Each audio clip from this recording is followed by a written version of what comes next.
We read in 1 Kings 2 verse 10 that David died. David died. Verse 12, then sat Solomon upon the throne. Chapter 3 verse 3, and Solomon loved the Lord. Solomon loved the Lord.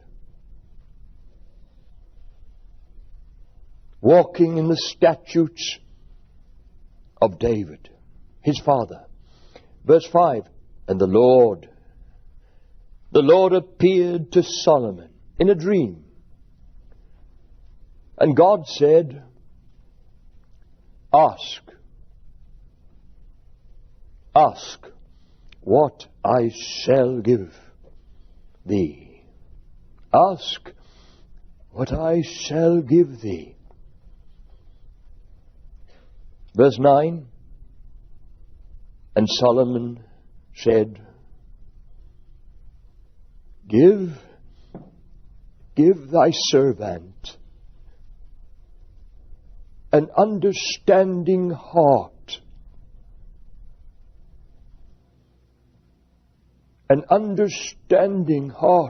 that I may discern between good and bad.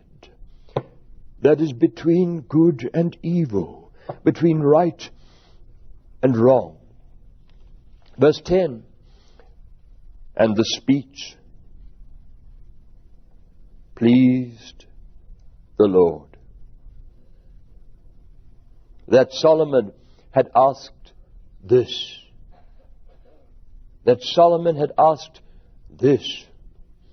Verse 12, and God said unto him, I have done. I have done. According to thy words, I have given thee a wise and an understanding heart. 2 Chronicles 1 verse 1, and the Lord his God was with him. The Lord his God was with him and magnified him. That is, he honored him. He honored him exceedingly. 1 Kings 10 verse 24, and all the earth sought to Solomon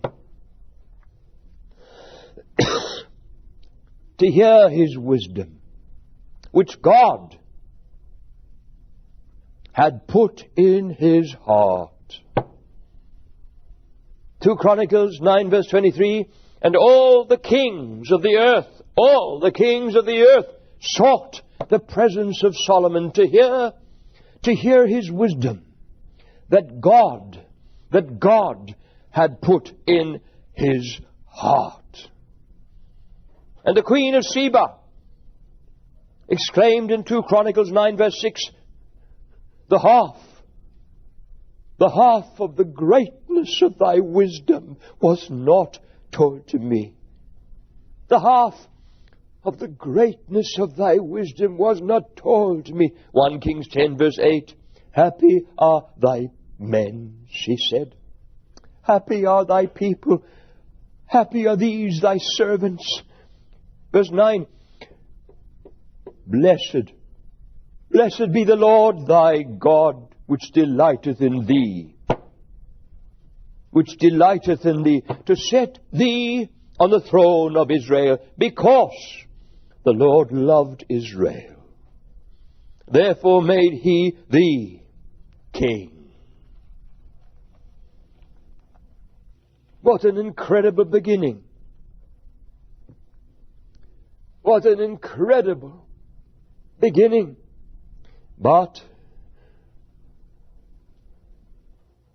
Solomon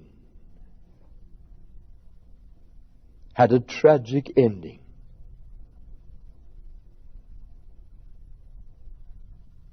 Solomon had a tragic ending. Will you?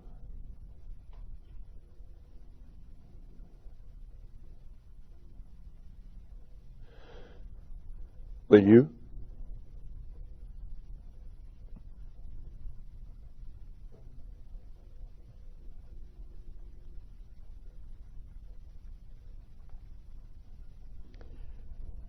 In 1 Kings 3 verse 14, God had warned him, If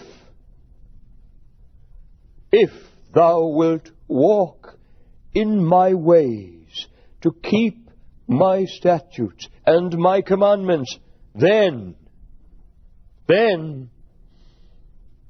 if, and then are two crucial words.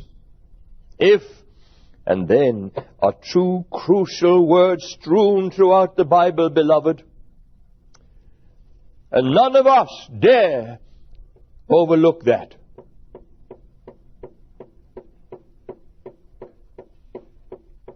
But Solomon tragically kept not that which the Lord had commanded. 1 Kings 11 verse 1. But did evil in the sight of God. Verse 6. Verse 9. And the Lord was angry with Solomon because his heart turned from the Lord. Now, that can sadly happen to us also, beloved. That can happen to us also, beloved.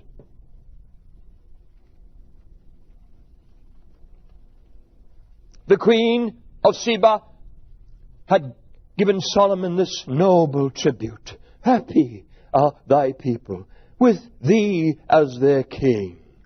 But they soon despaired under his eventual foolish and tyrannical reign.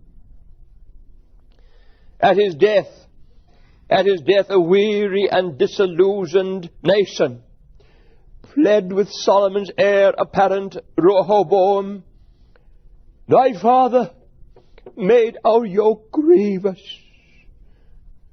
Now therefore ease thou somewhat the grievous servitude of thy father, and his heavy yoke that he put on us. But Rehoboam proved to be gravely foolish from the start, and consequently faced the rejection of most of his people. The first thing God removes from a Christian who backslides is discernment.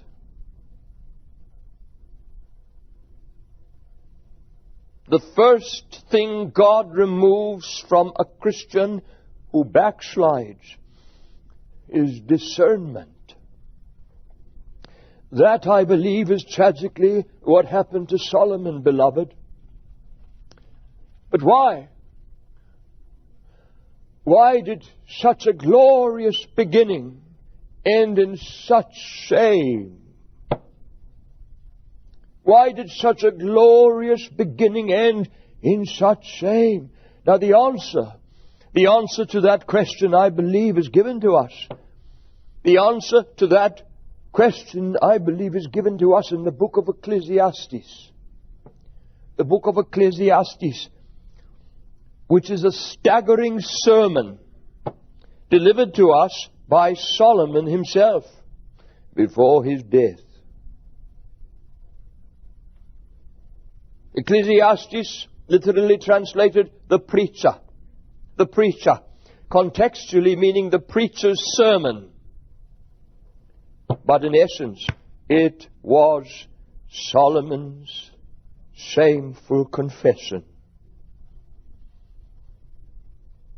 in which he reflects on how he lost the integrity of his initial pursuit of God.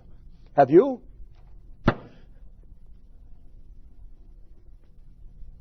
Does that happen to you?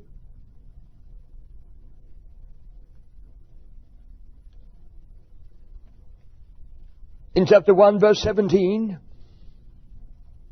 he confesses, I gave my heart. I gave myself to know wisdom. And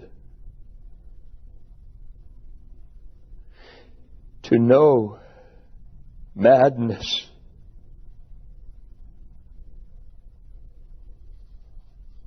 And folly. In other words, what was I thinking of?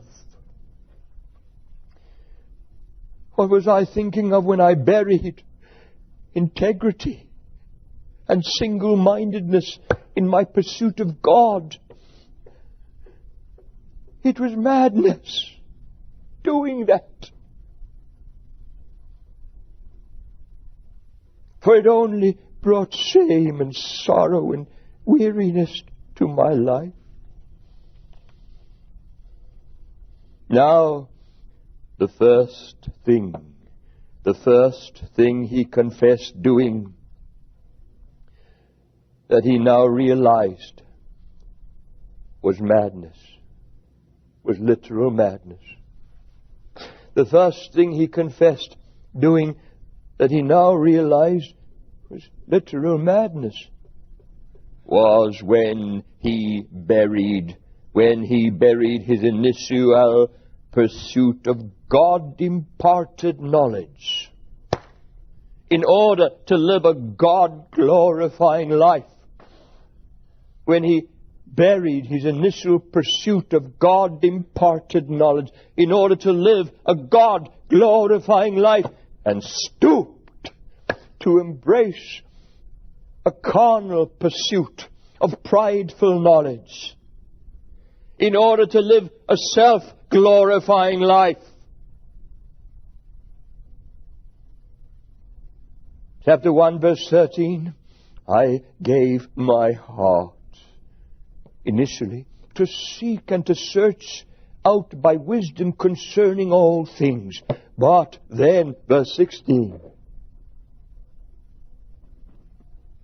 I communed with mine own heart, saying, Lo, I have gotten more wisdom than all that have been before me.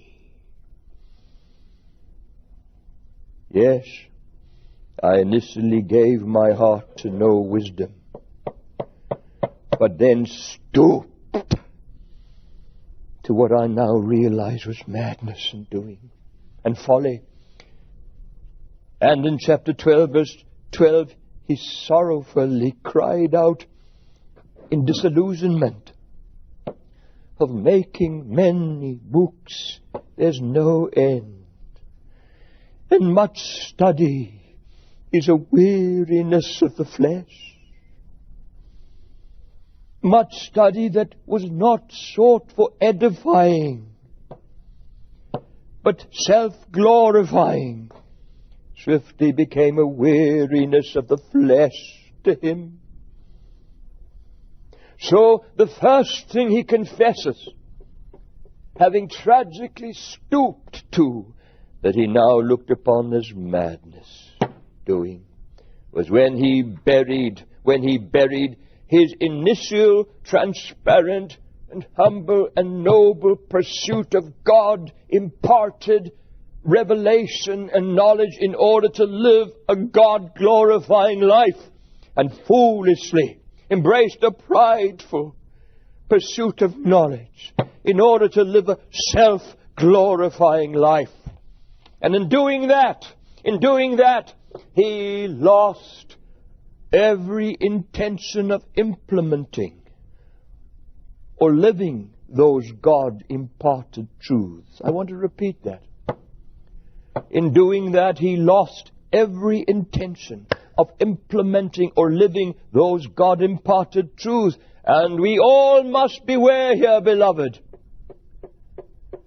We all must beware here. For all integrity is immediately crippled the moment we cease to live only for God's smile